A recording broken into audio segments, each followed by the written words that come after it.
From a rock legend rescuing a fan from foreclosure to a lost James Bond theme, a notorious night in Toronto, and an unexpected bout of house arrest in Australia, Alice Cooper's career is packed with stories as wild as his stage persona. In today's video, we're going to dive into the stranger-than-fiction moments that reveal the shock rocker's surprise and compassion, his brushes with cinematic history, the chaos that sometimes followed in his wake, and the international legal drama that once left him contained to a hotel room. Get ready for a journey through the outrageous, the heartfelt, and the downright unbelievable chapters of Alice Cooper's life. Before we get started, be sure to hit the bell notification icon and put all notifications on. I hear from a lot of my subscribers that they don't even get notifications when I post my videos. Alice Cooper has always struck me as a down-to-earth person who didn't have that rock star attitude, and this story pretty much confirms that for me. In the early 90s, an Alice Cooper fan was on the verge of losing his home. The fan went to some pretty extreme lengths to get some attention to keep his home and possibly sell it. But to his surprise, he made headlines everywhere and even got the attention of Alice Cooper himself. But sadly, the story didn't have a happy ending. A California homeowner named Patrick Kelly, who according to some news reports was either unemployed as a musician or a real estate investor, purchased a home in Riverside, California in 1987 for about $265,000. I do want to point out some stories claimed it was $258,000. Either way, he had hoped to flip the house and resell it and make a profit. He put the home up for sale in 1990, but the soft real estate market resulted in him continually dropping the asking price down to $250,000. Several years after being on the market, there wasn't a single showing at the property, and by 1992, Kelly and his family were on the verge of being foreclosed on, owing thousands of dollars in back payments. Kelly told a local news station that he fell asleep one night with his headphones on and had a dream about what to do with the house. Unhappy with his bank, Kelly spray painted the house psychedelic colors, drawing pictures and lyrics in homage to the Rolling Stones, Elvis, and his favorite artist, Alice Cooper. The paint, as you can imagine, angered his neighbors and of course caught the media's attention, and soon it became a tourist attraction, drawing people not only from other parts of California but from out of state. His house was soon dubbed the House of Alice. Here's a news clip from 1992 covering the house and of course the neighbors' reactions. Street in Riverside, filled with homes on large lots.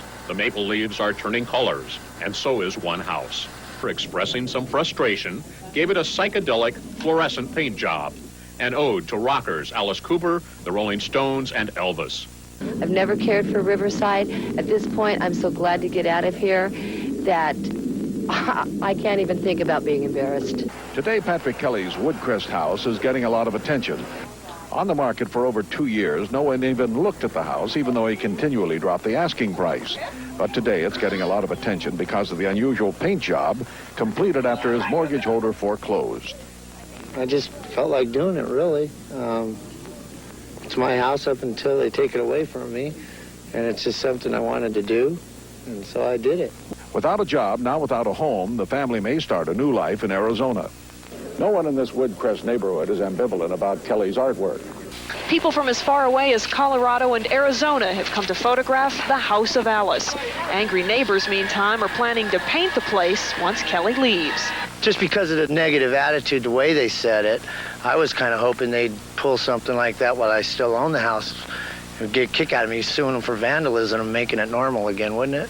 The story came to the attention of Alice Cooper, who was watching CNN one day, and they ran a report on it. During the media coverage, Kelly claimed he was in touch with Cooper's management to see what could be done to save the home. Cooper was quoted as saying at the time, "I saw this guy's house and, I heard that they were going to throw him out, and I said, well, nobody's going to throw out an Alice Cooper fan. So we said, we got to do something for this guy." Initial reports claim that Cooper was personally going to visit the property and even loan the family the money to get out of foreclosure on the condition that it not be repainted and that it stay as a tribute to himself. Then on November 22nd, 1992, the rock star showed up to the home to a crowd of about 3,500 people. Cooper talked to fans. He sold his merchandise, which included albums, t-shirts, and posters, and signed autographs for about 6 hours to help raise funds for the Kellys. Cooper told the Phoenix Gazette, People in rock and roll live in such a fantasy world. It's one of those things where I think we forget there are a lot of people out there 1 or 2 payments away from the street. After his appearance at the house, Cooper then took to the airwaves and hosted a syndicated radio auction selling rock and roll memorabilia that was donated by friends, including from groups like Aerosmith, Kiss, Billy Idol, and Guns N' Roses. The LA Times reported that Ozzy Osbourne even sent a $1 check, and a Eugene, Oregon radio station, KLCX, also helped, raising another $1,000 from its listeners. Cooper ended up raising around $13,000, which was enough to bring the Kellys' mortgage up to date. The shock rocker added to the Phoenix Gazette, "I know you can't go around saving everyone losing their house, but maybe this could spark something. This is such a good idea, somebody should take it and really get it going." Helping the guy next door, that's the important thing. It reminded me of It's a Wonderful Life. Cooper went on to remark that it was certainly the longest autograph session that he'd ever done. Kelly was shocked at the reaction, telling a local news crew, "I didn't think it would get anyone's attention except the neighbors and the local cops. I think he's a hell of a nice guy for doing something like this. I never expected it." But the story sadly didn't have a happy ending. The $13,000 that Cooper raised was just for the back payments and didn't wipe out the entire mortgage. Kelly's next mortgage payment was due in January of '93 in the amount of $1,300. The LA Times followed up on the story and discovered that the same month the Kellys once again fell behind on their payments and they abandoned the home. The family ended up being tracked down by the local animal control office, who found 4 dogs left behind at the property. The family opted to only keep one of their dogs. Moving on to the next story. In 1973, Alice Cooper was not yet used to solely describe singer Vincent Furnier. It referred to the hard rock band that backed the vocalist. The group's debut record, Love It to Death, in 1971, saw the group team up with producer Bob Ezrin. This partnership resulted in the establishment of their signature sound, a robust guitar-centric rock style characterized by memorable, singable melodies. Furthermore, Vincent Furnier's distinct vocal delivery, noted for its sneering, somewhat dark, and satirically inclined quality, played a crucial role in defining their artistic identity. They released 3 more records: 1971's Killer, 1972's School's Out, and 1973's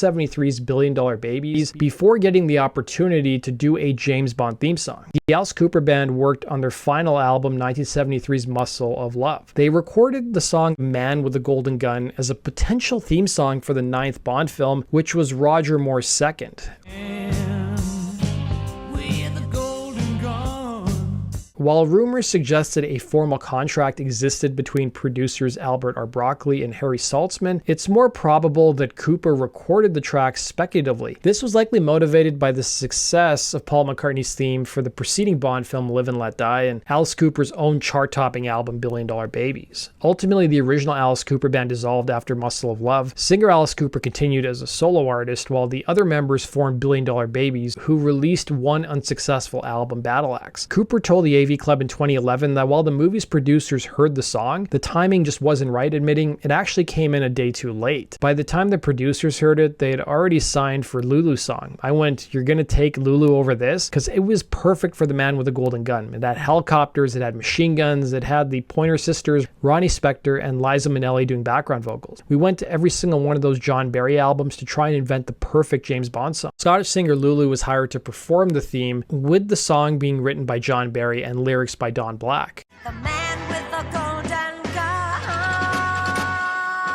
Initially, the producers wanted Elton John or Cat Stevens to record a theme, but things didn't work out. Years later, both Lulu and Barry criticized the theme to the movie, with Lulu admitting, "I think mine was probably the worst one ever," with Barry adding in 2006, "It's the one I hate the most. It just never happened for me." Moving on to our next story. In April of 1980, Alice Cooper released his 5th solo album, Flush the Fashion, and was on tour to support the record. During a stop in Toronto, Canada, Cooper was supposed to be headlining the CNE Rock Festival on August 19th, 1980. Opening for him was the Canadian progressive rock band Zon, who played a 30-minute set, which wasn't well received according to news reports. The crowd of 13,000 waited 90 minutes following Zon's set in hot, muggy weather until a representative came on stage to notify the audience that there were issues at the airport finding Cooper's luggage. It was during the wait that rumors swirled around the crowd that Cooper would be a no-show and that he was out drinking with friends, or that he hadn't even arrived in Toronto yet. The news was confirmed just after 10 p.m. when Dick Wagner, Cooper's Cooper's guitarist, walked on stage and told the agitated crowd that they would not be playing that night. Before he could even finish the announcement, the crowd descended into chaos, hurling chairs, bottles, and garbage at the stage, in addition to destroying benches and concession stands before turning on each other and the police, and soon fights erupted. A concert goer told CBC News, "It started with a couple of guys throwing chairs over the stage, and then the police formed a chain reaction to try and stop it, but it was getting too rough with all the bottles and chairs being thrown at them that all the police went on top of the stage." Working the event that night was a force of about 25 police officers. The riot went on for about 30 minutes until a backup force of 200 police officers showed up to quell the crowd and push them out into the streets. As the crowd moved outside the stadium, they took out their anger on food trucks and a streetcar. At the end of the night, 30 people were arrested on 20 different charges, including assault and drug possession. $200,000 in damage was done to the venue, and 18 people were hospitalized, including 5 policemen. In addition to that, the venue put out a statement that 35 folding chairs used on the field would never be used again. While officials are still trying to sort out last night's rock concert riot,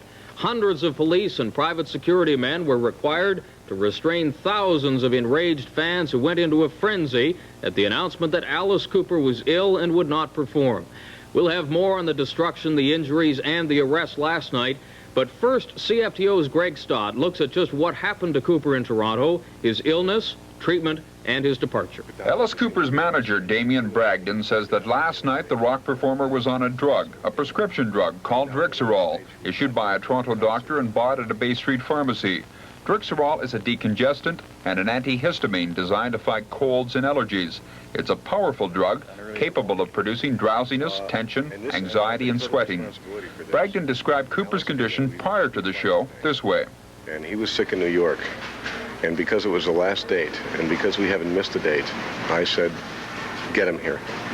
When I went up and talked to Alice and saw him with a high fever and a temperature, and after I consulted with the doctor, and he prescribed medication, and he recommended the man not go on, I canceled the show. Unfortunately, that took a lot of time.